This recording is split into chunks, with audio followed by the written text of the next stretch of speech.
পুৰণিক গুৰুত্ব নিদিলে জনজাগৰণ হ'ব। বিজেপিৰ ঘৰ বনোৱা সকলক উলিয়াই দিয়াৰ চেষ্টা কৰিলে বাধাৰ সন্মুখীন হ'ব। বিজেপিৰ বিদ্ৰোহী নেতা নগাঁৱৰ ৰাজেন গোহাঁই বা নলবাৰীৰ অশোক শৰ্মাৰ মন্তব্য এয়া নহয়। এই আৱাজ আহিছে তৃণমূলৰ পৰা, প্ৰতিধ্বনি আহিছে সাধাৰণ কৰ্মকৰ্তাৰ পৰা।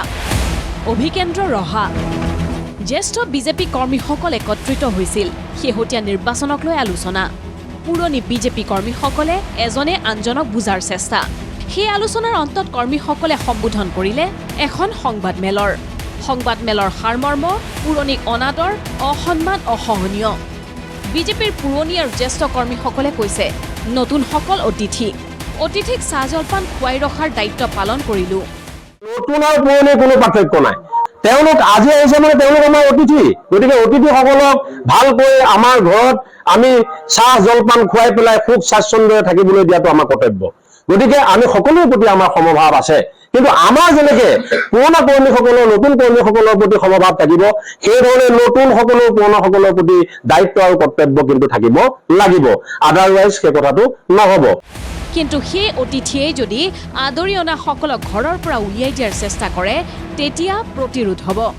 কথা হ'ল যে যিসকল দলৰ কৰ্মকৰ্তা আৰু চিনিয়ৰ লিডাৰ্ছে দলটোৰ ঘৰ বনাইছিল, গতিকে কোনোবাই যদি আজি নতুনকৈ আহি পেলাই যদি আকৌ ভাবে যে বোলে নাই দলৰ ঘৰ বনোৱা মানুহসকলক আমি ঘৰৰ পৰা বাহিৰ কৰি দিওঁ, সেই কথাটো কোনো কাৰণত হ'ব নোৱাৰে।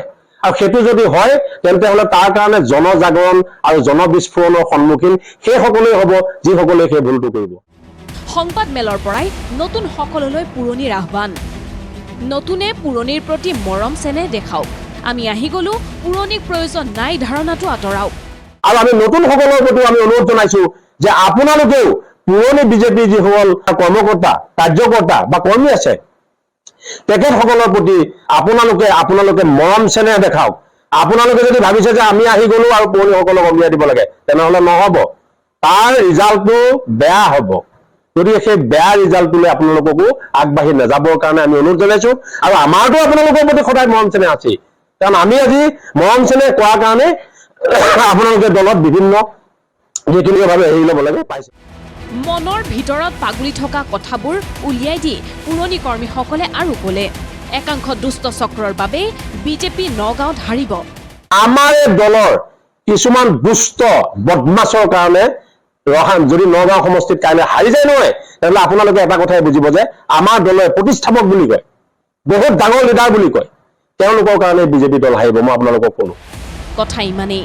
পুৰণি বিজেপি কৰ্মীসকল একত্ৰিত হোৱাৰ পিছত সংবাদ মাধ্যমৰ সন্মুখত বাৰে বাৰে এটা কথা কৈছিল, সেয়া হ'ল বিজেপিত পুৰণি বুলি একো নাই, বিজেপিক আগুৱাই নিয়াটোৱেই সকলোৰে লক্ষ্য। সেয়া হ'লেও ক'ৰবাত কিবা এটা যেন হৈছে। পোৱা নোপোৱাৰ হিচাপক লৈয়ে যেন সন্তুষ্টি অসন্তুষ্টিয়ে মূৰ দাঙি উঠিছে। Bureau' report MD24।